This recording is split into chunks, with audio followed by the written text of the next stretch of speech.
Okay, so Julia Fox in Uncut Gems. In what movie? Uncut Gems.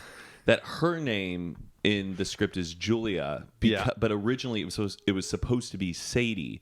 But because Adam Sandler's daughter's name is Sadie, he didn't want her to name that. Yeah, it would be too awkward because they have an affair together. Have you seen Uncut Gems? Yes, okay, once. Great. I really good. I think you should be that for Halloween. Be that character? Yeah, I think you could really pull it off. Like you have the facial hair. Yeah, I think I need to grow this a little bit longer, get the little Drew Fro going, and get a little gold tooth going on. He does have a gold tooth, and I got to get the Furby. Does he wear the Furby, or he just sells that? He sells it, but it would definitely add to the costume. Yeah, even though it's not historically accurate to the character to wear the Furby. Correct. I think it would be, yeah. Oh, we've really hopped around here. Howdy, folks. Welcome back to Hoot and a Half. I hope that you are having a great day. Thank you so much for tuning in. Guys, these are my favorite episodes. I've said it many, many times in the past because it's just Mike and I. This is just the great conversation between us because we're always interviewing people. Sometimes you and me just need to have a conversation for us to shoot the shit. I haven't seen you in a while. Yeah, it's been like 2 weeks since we've had a good hang. Well, you've been like hibernating this entire past 2 weeks. I've been doing some projects, some work, heads down. Had my friends in town from New York, my parents in town. Just trying to. I'm sorry, I never saw your parents the entire time they were here. It's okay. They never want to meet you now. They were really excited, and they're like, you know what? If he's too good for us, we're too good for him. Well, now I feel guilty because my parents are finally going to be visiting me. And are they coming to town? Yeah, they are. When? Ooh, I think it's the last weekend of April. Okay, I believe so, or last weekend of March. It's last weekend of April. Mother's Day is in May, right? Yeah, I think it's the first weekend of May. Yeah, so they were going to come that weekend, but they've never been out here. No, they've never been out here. And isn't it interesting that you've been out here for what, 5 years? 6 years? A little more than that. Almost. Your younger brother Kevin's been here for less than 6 months, and they're already booking a flight when Kevin's here. Unbelievable. Mm-hmm. Isn't that interesting, Mr. and Mrs. King? I take it personally, but Do you? I don't know. In a way, originally they were wanting to come out to visit me for, what was it, New Year's or something like that? Or Christmas. They're like, we should do Christmas out there. And I'm like, my girlfriend will be gone. Yeah, it just sounds like they were trying to kill two birds with one stone. The point is, all is forgiven. I'm excited they're coming, and hopefully they get to meet you. I would love to meet your father. Yeah? What's his name? Jim. You know my dad's name. I haven't met him, so it's weird to be like, oh yeah, Jim. Although we have DM'd many times. You have to call him Mr. King. I don't think you've earned the respect to call him Jim. I'm kidding. Oh, I don't. I grew up with parents that said my name is Melissa, and like that's my name, and people would call her Mrs. Sheffer, and she didn't like that. But then other times I'd go to someone else's house, and I'd be like, "Hey, Scott," and he'd be like, "It's Mr. G to you," and I'm like, "Oh, ooh, sorry, sir." Does your mom ever go by Missy? Missy? Like a lot of girls with the name Melissa go by Missy. No, never. My theater teacher in high school, Missy. A girl who was on the speech team with me in college. Nope. Missy. You ever think about that? That some names, like you heard, and then they just disappeared, but those people didn't disappear. Just those names did. Well, I do know one name that's disappearing. What name? Alexa. And I say it quietly because I don't want to activate anybody's in their homes. But now they can't name any character in any movie or TV show. Alexa. Because people's go off in their homes? Yeah. Oh, that's a bad move by Amazon. Oh, really? I thought it was just going to be Echo. That would have been a little fine. But do you have to say hey first, or you just say the name and then it does it? No, you can just go, Alexa. Oh, my God. And now even with the whisper feature, it's probably still activating people's things. But that's really a name that is on its way out. That's Bill Burr saying. He's like, why would anybody pay to bug their own house? Like, you're literally just putting an always listening microphone.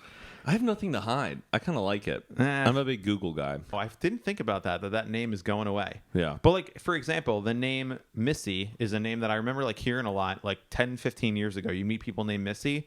But now, those people are still around. Did they just change their name? Because I haven't met a Missy in probably 10 years. That's a really good question. These names just kind of disappear. I don't know. Was there a name that you knew growing up, maybe Crystal or... I did know Crystal. And Crystal Rodriguez. She had a bladder problem. Crystal Rodriguez was the only girl in the class who could get up and go to the bathroom whenever she wanted. We didn't have to wait for bathroom time. This is elementary school. That was insane, having a bathroom pass. Yeah. Or we had to all wait in the hallway, and kids had to go in one by one to go pee, but she could skip the line. Treating kids like dogs. Definitely. It's not right. Mike, have you seen any good movies lately? Yes, I just have been digging into like old thrillers that I used to have this thing where I didn't want to watch any movies that were like scary or like negative or dark or depressing. I don't watch Euphoria, which also is, I know you probably love, but Whitney watches Euphoria like in my house, so I just leave the room because I just don't want to be in the room when it's on. Because Euphoria isn't much of a thriller. It's just tense and raunchy. It's just bad things happening to bad people, and it's like I like my life, I like the people I hang out with, and I like, it's maybe a little insane, but when you have a movie on your screen or a TV show, you're inviting those people into your house and spending time with them. For me, just participate in the culture, because right now we could be talking about it. I would say majority of our audience has watches seen Euphoria. I know. I'm sorry to you guys. This is my co-host here. He doesn't participate in modern culture. Are you all up to speed on Euphoria? Absolutely. We watch it every time it comes out. Do you still want to join the cast for season 3, or has it gotten too dark for you? I feel like now my age group, I'm going on 30. Like, unless there's a scene where 30-year-olds need to be in it. You could be an older brother for a character. I don't think acting-wise I can land a role. It would be an extra role. You don't think you have the acting chops to walk onto Euphoria? Maybe. I just feel like everybody who's cast in Euphoria, their acting narrative is already leading to them into that moment. Like, nobody is going to like come off the street, or they're going to hire some internet personality. That'd be too much of a distraction. For you or for them? But just to the entire vibe of what Euphoria is. I think you could do it. Thank you, I think Mike. a lot of comedians underestimate, like people who are funny underestimate their ability to act. But I think being funny is also almost harder than being dramatic, because dramatic is like everyone can tap into that. Everyone can access like, oh, I'm angry or I'm scared, but like being funny, not everybody's funny. I'm not that funny. I'm not like a comedian. I have like comedic tendencies, but what is it? It's Euphoria. It's not supposed to be a funny show. I know, but you can, as a comedian, you can tap into that. I don't think I'm that attractive. Ladies, leave a comment down below. I need to see that. That would probably look nice on your big screen that you won on. I've already had it on. That man. You won on? Oh, yes. I won on Let's Make a Deal. I got a big 75-inch Samsung QLED TV. Are you reading it? You're just trying to do it as the voice on the show? Yeah. Tell them what they won. You just won the... Remember like when we were kids, like on those game shows? They would have like a guy would have like a parrot on his like... on his shoulder, and they'd be like around like Nintendo 64s and like a bike and stuff. And I always wanted to go on one of those shows and then win. The best show that they ever did was when they gave kids a shopping cart, and you can go through like a Toys R Us or a toy store. Oh, okay. Yeah. For 5 minutes. Those weren't like, that wasn't a TV show. I feel like those were like really long commercials to promote for Toys R Us. Yes, I think they were. I don't think they were full shows. You might be right. I think it was like a 5-minute interstitial between like Nickelodeon shows. But where would you run? Like, do you ever feel like, I felt like the kids were just like in a rush, and they were idiots. They were just going to like the board games or like Nerf. Go to the video game section, get like 30 Game Boy Colors, and you're good to go. Yeah, and just get all the PlayStations, sell them on eBay, return them to the store, get store credit. That was always my thought. Like my dad would watch them with. He's like, these idiot kids. Why they don't just go? You just go to the most expensive place, load up, and then cash out. I feel like they stopped doing that. I haven't seen them do that in a long time. Ever since the accident. Like one kid just slipped and like fell, and or some kid was just traumatized.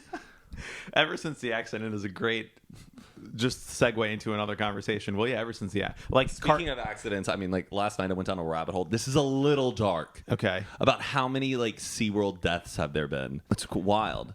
And then I think, but the only SeaWorld deaths I'm pretty sure are all done by like this same whale. Oh wait, you're saying Tillicum. Wait a minute. You're saying SeaWorld deaths, fish on fish death, not human on fish death.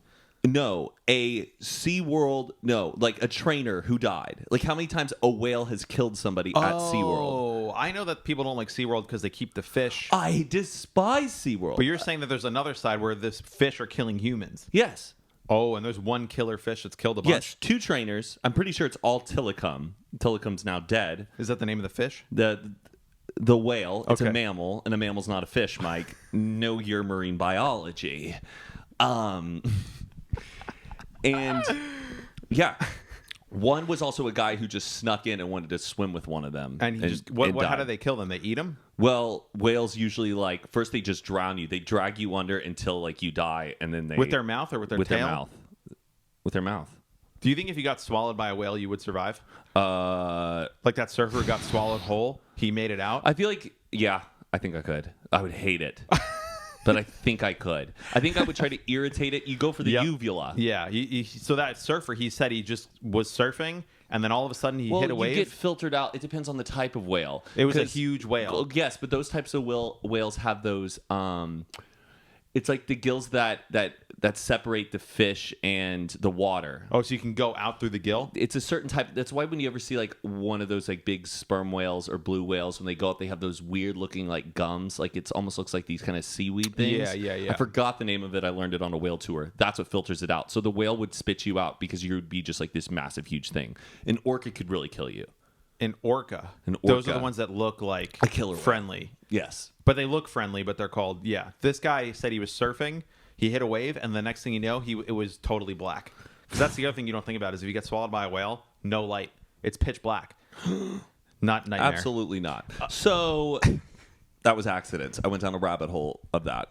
It's very interesting. I kind of don't want to tell their stories, but you can look it up. Oh, I did watch something really interesting the other day. What? The Beanie Baby documentary. Oh, I've heard about it, but I kind of get... Oh, wait. Actually, I feel like I've already seen it. You've seen it with the three women that are in their homes and they're talking about how they started it and they were started their own blogs and businesses around Beanie Babies and they're the reason why it was so successful. They are the reason why it was so successful? I thought the guy, Ty... Yeah, he's not in the documentary. He refuses to be interviewed and he's a weird, scary, billionaire dude. But these women are claiming that because they were so adamant about it, they made magazines, they made newspapers, they started going on the news and talking about Beanie Babies. Beanie Babies never did any press releases. They never did anything except for what these women did, which was talk about how these things will be worth a lot of money, and they would buy them up. And these three women, in Chicago, created the initial demand for it. Well, also Beanie Babies created a lot of demand by the way they were making those tags, and they would also say that they were only making this amount of them, and they would retire them too, and retire them. And because of using that retiring concept, created a lot of value. It's like the original NFTs were Beanie Babies, pretty much. And now they're not worth much, really. Not Some at all. are. No. What Beanie Babies did you have as a kid? I only had one. My parents were, I think they saw through that this was going to be a fad. And I remember all of my friends were like, these are going to be worth a lot of money someday. And it was just well, why? How do you know that? There's no reason why these little... So I only had one just to have it. And I didn't really collect them. Were you big? Wasn't a big collector. Mania? I mean, I would rip those tags off in a fucking heartbeat. Oh, yeah, really? I would. You didn't care about the investment value? No, not really. Because I remember my dad at a soccer game, there was one mom who was obsessed, and she was up in the bleachers talking to all the parents, and she would have to leave to go get more Beanie Babies. And my dad was like, "This woman is a nut. This isn't going to amount to anything." Yeah. And I remember my neighbor Haley Cordray had a Beanie Baby party one time. What is that? It was just everyone brought their Beanie Babies. I think we made sleeping bags for them. I think also when you watch this documentary, it's so 1997 and it's so clear that people just needed the internet because these people were just so bored. They had nothing to do. But then this little thing comes out and it's oh, well, I'm not going to just watch TV. Let's go out and hunt for Beanie Babies. And it's just so right before the internet, the time of everyone having nothing to do. Yeah. And now I don't think you could ever have anything like that again where people just obsess over a physical object in a way that... But all props to Beanie Babies. Shit, I wish I came up with that. It's just beans and a little bit of cloth. And here's the smartest thing that they did. They didn't sell to any big box retailers. That's what, yes. So they would only be at little stationary shops and independent stuff. Toy stores. So you couldn't get it at Toys R Us, couldn't at Gay Toys, any of those places you couldn't buy Beanie Babies. Have you ever seen the couple who was getting divorced in court and they were having to split up their Beanie Baby collection? Imagine what they're thinking right now. How embarrassing. Honey, how much time did we waste? I bet they're probably laughing at it, got a little pick out of it. Have you seen that Wikipedia of the couple on Wikipedia for Up High, Down Low, Too Slow? There's a Wikipedia article for this game. Wait, the whole trick where it's up high, down low, too slow. So yes. the Wikipedia article has photos explaining the victim believes that they're going to slap up high. Really? Yeah. The victim believes they're going to be slapping up high, and then is this like a wiki how-to? No, it's like a Wikipedia. Okay. On Wikipedia for up high, down low, too slow, whatever the name of it is. I'll put the photo up. It's like a really famous internet photo, and it's like this guy and this girl going like this, like hand up in the air in frame 1. Frame 2, he like puts it down low, and then the third frame he pulls it away and then says victim realizes, and then in the fourth frame he's pointing at her with a big smile on her face. What's the girl's reaction? She's just like, oh no. And it's just like the cheesiest 90s whatever. And then it turns out like 10 years later, they ended up getting married and now they have a kid. Shut up. And the couple in the photo? They recreated the photo with their kids. It's like this beautiful love story. It's so great. Wow. Yeah. This is like a very like 2005 photo. Look. Yeah. Oh, how cute. And they did it with their kids. Yeah, isn't that great? Wow. It's one of my favorite Instagram accounts, Depths of Wikipedia. Who do you think like they were like, oh, this was like probably the beginning of Wikipedia, and like if we add these images in, we'll always be on it. Yeah. That's really cute. We should get them on the pod.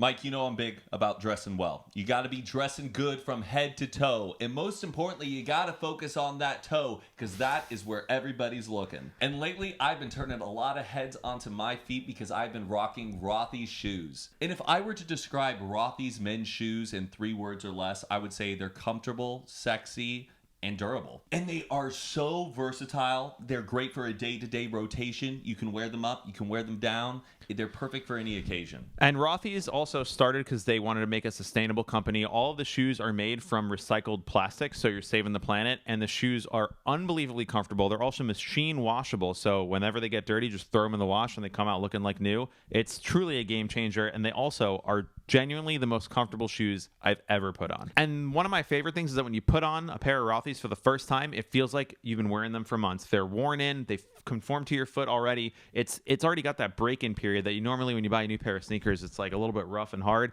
Putting on a pair of Rothy's is like putting on a beautiful pair of socks. It just slips right on and stays where you want it. And not to mention, they're designed to be incredibly versatile. You can rock them with a suit, a pair of sweatpants, or anything else in between. And it's no wonder that Rothy's best-selling men's shoes get a 5-star review from almost every single one of their customers. You got 2 5 stars right here. That's a perfect 10. And to top it all off, the driving loafer was just named one of Time's 100 best inventions of 2021 in the style category, calling it, quote, an ideal shoe for the late pandemic era.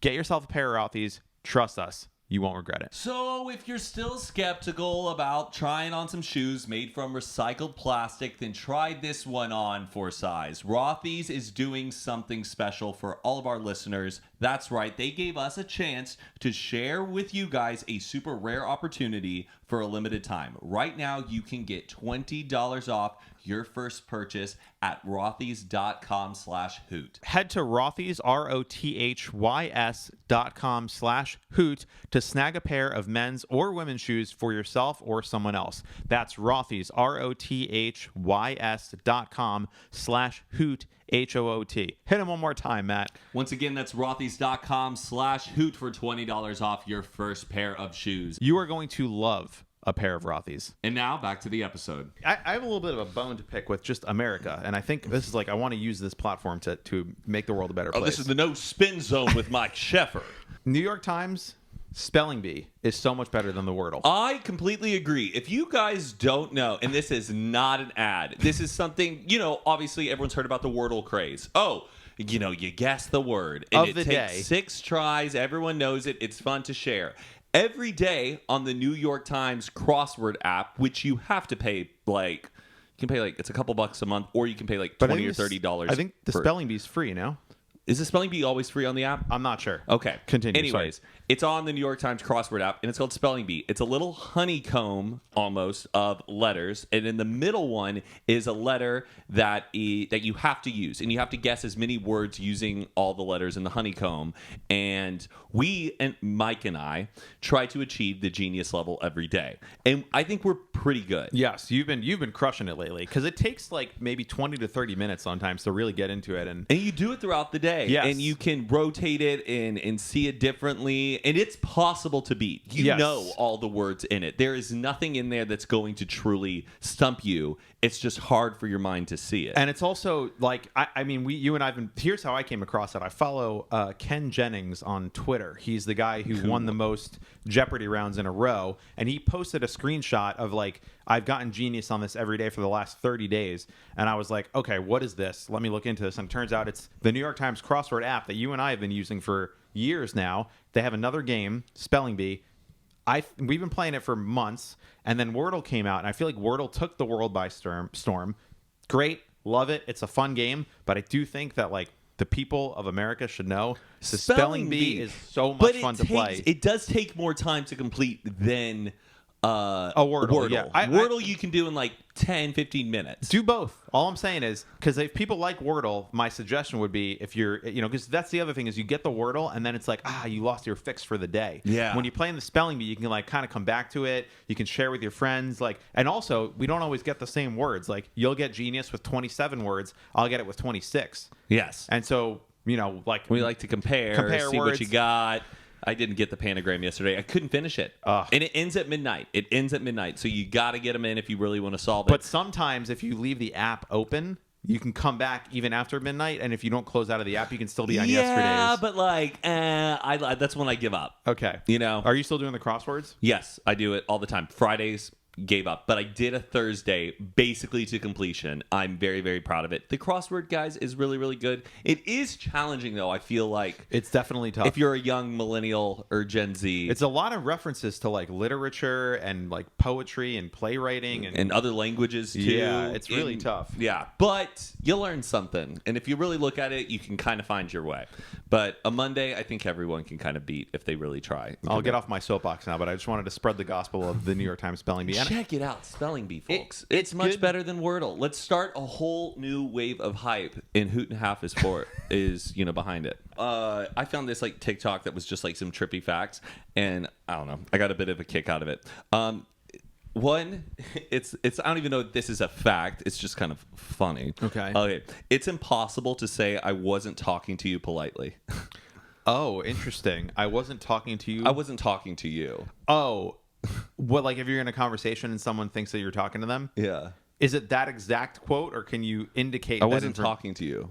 But can I say this in a different word, or it has to be? Okay, try to say it politely. Can I? Do I have to say that exact phrase, or can I change it so that I get the same meaning? Like, oh, I'm sorry, I meant that for Matt. No, I have to say I wasn't talking to you. In quotes, I wasn't talking to you. Okay, so let me say like, Well, in a way, it could be kind of confusing. Like,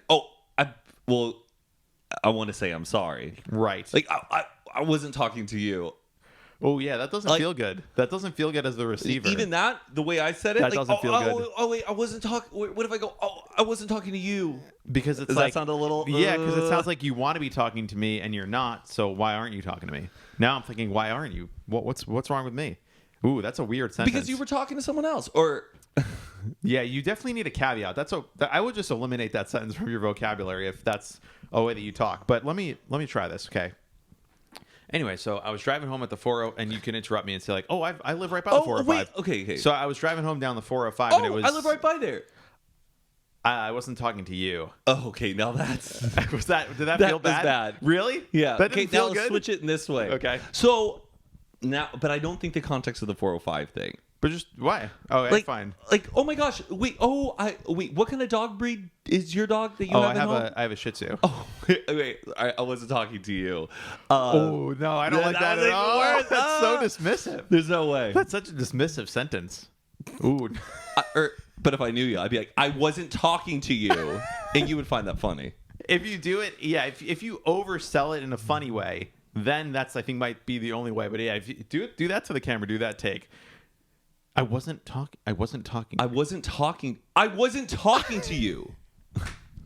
And I love when you go, Mike, can I talk to you outside? Oh, yeah, can I talk to you for a second? That's the best way to get, if you don't know a funny response to someone who like has busted your balls about something. Yep. Go, can I talk to you for a second? Yeah, like it gets a laugh every time. If I get you on something like, and we're out at a restaurant and I get the whole table laughing and you don't have a quick response, you hit it with that and it's funny every time. Oh, it works. Yeah. So feel free to take that, guys. Can I talk to you for a second? But that phrase itself, when you hear that, instant anxiety. The other person has to know that they're joking. Hey, can we talk? Can you step outside with me for a minute? Yeah, instant heart attack. Yeah. Okay, what else? Your brain will automatically translate WTF, but not LOL. Okay. That one's kind of cheesy. Interesting. Do you know anybody that says LOL out loud or LMAO out loud? Yeah. I feel like it used to be like really made fun of, but if people do it, it's like, all right. Bro, I don't. If someone, LOL. If I, I think it's kind of funny. If I said it like, no. LOL. If you say LOL, I think it's funny. Lol. But like, if someone like is like a, let's call him a lawyer or like a nurse, and they go LMAO. Can I get it? Can I get another? Can I talk to you outside for a second? Yeah. Like, I don't know about that. That's a no for me, dog.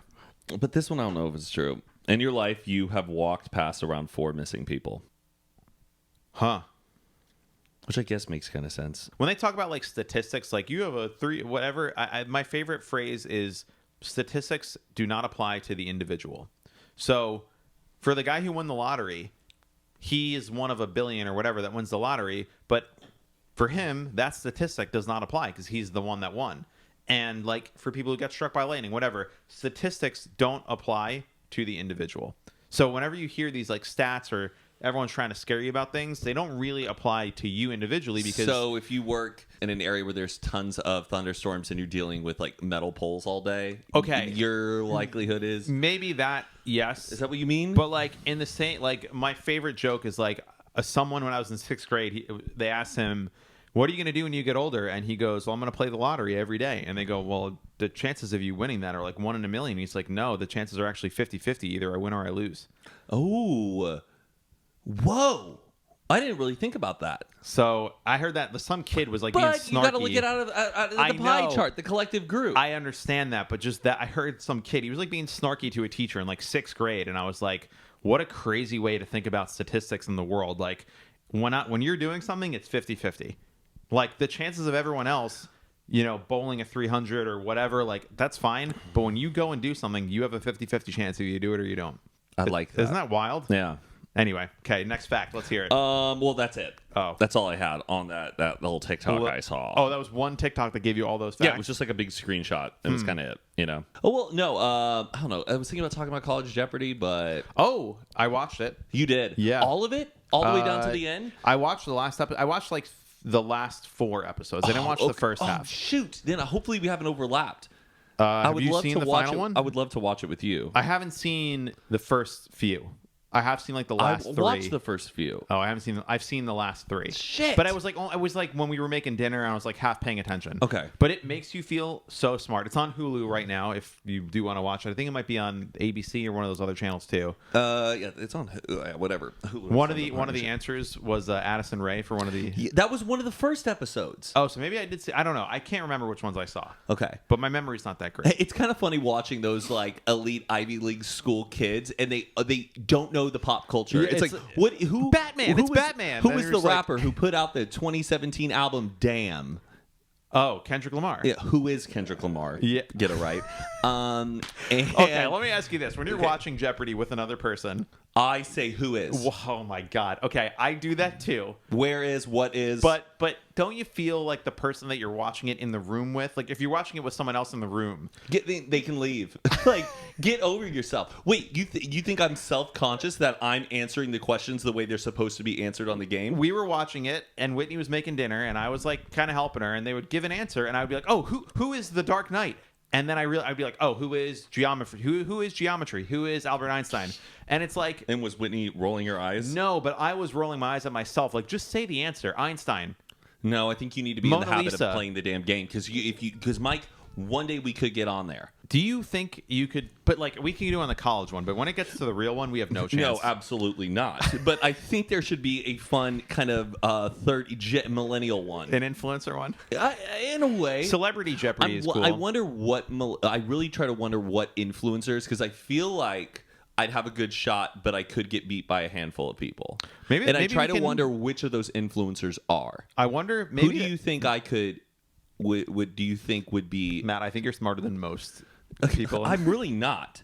How many books have you read in the last 3 months? If it's more I'm than still reading kind of one, dude. Is it more than one? No. Okay, how many books did you read last year? Oh, probably like 7. Okay, there's your answer. You can do a poll for Instagram. People with 1 million plus followers. I think Sally Dar. Okay, I think Sally Dar. She's smart, but like again, Jeopardy is not about being smart. It's about knowing facts. And I think she knows a lot of facts like that. Maybe we can get Jason to make like a real Jeopardy. I think Cody Ko maybe. Nah, Cody Ko's Canadian. He couldn't get it. Yeah, there's a lot. It's a lot of like references, and also if you get the right category, that's like there was a girl who majored in Latin, and she was doing conversational Latin was her like major. She can speak it. Yes, that's what she was studying is conversational Latin, and there was one subject about etymologies of words. Oh, and yeah. She got every single one. Yeah. I mean, a lot of people who are medical majors take Latin because but I'm saying, you have because all medicine is based in Latin. Yes, but I'm saying in Jeopardy, if you just happen to find a category that aligns with your personal interests, you'll just crush it. I always feel bad about the Bible. Because you don't know any of it? No, I really don't. I don't. Bible, and I also want to brush up on my classical music and like operas and stuff. Do you know like classics though, or they talk about Shakespeare? Or yes, most. I get lucky with Shakespeare. Like a lot of Shakespeare. Like do you know the main character in The Tempest? What their name is? No. See, The Tempest. I don't. My brother would know. But like Midsummer Night's Dream, Hamlet. You know the character names. You know like what the Comedy of Errors. A lot of those. You know what the jobs that they have is like they go pretty deep on the Shakespeare stuff. Oh shoot, maybe I don't know, but I'm really happy. I don't know if I'm spoiling it, but a kid who went to UT, University of Texas at Austin, he won Texas Fight, Hook 'em Horns. But we're going to watch an episode after this. I would love. We'll be right back to this episode after a word from our sponsor, Stamps.com.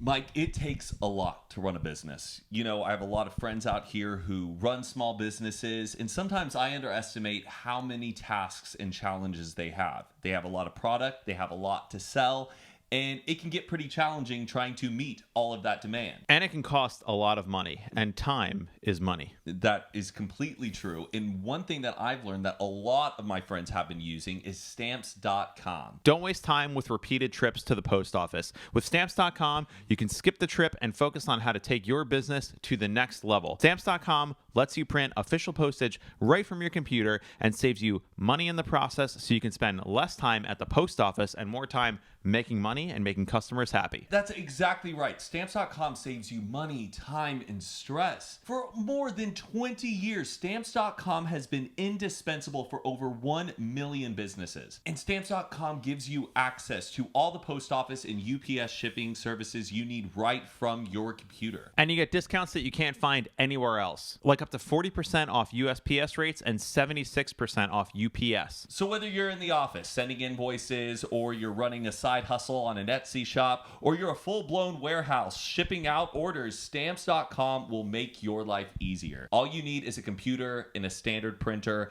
and there's no special supplies or equipment needed. You're up and running in minutes, printing official postage for any letter, any package, anywhere you want to send. Stop overpaying for shipping with Stamps.com. So sign up with our promo code HOOT, that's HOOT, for a special offer that includes a 4-week free trial, free postage, and a digital scale. There's no long-term commitments or contracts. Just go to Stamps.com, click the microphone at the top of the page, and enter code HOOT. Stamps.com, enter code HOOT, and save on shipping. And now, back to the episode. Ready for unfact-checked fun facts? Because these are things that I read on the internet, but I don't know if they're true, but... Lay it on me, Mike. Okay, you remember when you used to have the older TVs before digital, and you would like flip on a channel and it would just be like the static? Yes. It would be like the gray screen that's like the opening of an HBO show is the static of the TV. Like the white noise. Do you know what that is? What that is? Yes. Well, let me see. I'll give you a little more context. I feel like those only happen on like tube TVs, like the ones where it was like a mini projector that would project. Like it's on TVs that are receiving a signal that is not directly from like a channel. So it's like you have an antenna that's outside of range. Like if you put a TV antenna in the middle of the desert, every channel is just going to be that static. Yes. It's not receiving the radio waves. Okay. Why? So why is it showing that specifically? Well, I don't know. I want to say it's something with like the color prism and the way the light hits it, and since it's not picking up on a frequency, it just emits like a whole bunch of... It is the radiation that is left over from the Big Bang. What? Yep. That's why that is the radiation level that TV antennas pick up and converts onto a TV. What that static is the radiation that is in such a low dose that's been left over from the beginning of the creation of the universe. Get out of here. Isn't that insane? Wow. Next fun fact is when you get a kidney transplant, apparently what they do is they don't take your existing kidney out. They just shove the third one in there so you have 3 kidneys. Oh, really? They don't take it out? That's what I just read on the internet. Why keep a bad kidney in there? What if the kidney is like disease? That doesn't make any sense. I don't know. It's right in if you're a doctor, I guess. I wish you watched some of the fucking movies that were being nominated for the Oscars. Like what? So what are we got? Well, you've seen The Power of the Dog. Yes. Seen Tick, Tick, Boom. No. West Side Story. Nope. Licorice Pizza. Nope. See, Mike, we can't even have this conversation. Who's got time to... Listen, I would like to go to the movie theaters. I'll watch them when they come out on streaming, but... do you have any new hobbies that you're getting into now that we're sort of like in this... Oh, that is a really good question. You know what? No, I feel like I've actually been distancing myself from my hobbies because just time and like things are always like happening now. Yeah. In a weird way. February and March are like a little bit of a weird time because it's past the holiday season, far enough away, and we're still far enough away from summer that it's like, how do you fill your time between, March, April, May? Yeah. Do you have it? So you're not going to lean into like knitting or watercolor? I kind of want to get into gaming a little bit. Gaming? Because Zane has this PC down there and he says I can hook it up to my room. Video gaming? Yeah. Because like Todd's been like streaming and stuff, and I think it's kind of fun and interesting. So I might do that. You gonna get that game Lake? I want it so bad. I've been debating buying an Xbox for it. I just wish it was on Nintendo Switch. I know. We can wrap it up. I hope you guys enjoyed this. Just Mike and I shooting the shit, and this was fun. We learned a few things. We caught up, expressed our own interests, and learned about the theory of the shopping cart. Let us know if you like these episodes where it's just the two of us, and we'll do more. Yes, please. And also, feel free to follow us on Instagram. Book me on Cameo. I love doing that for you guys. And thank you so much for listening. And thank you so much for watching. Y'all are the best. Have a great week. We'll see you next time. See you guys. Bye.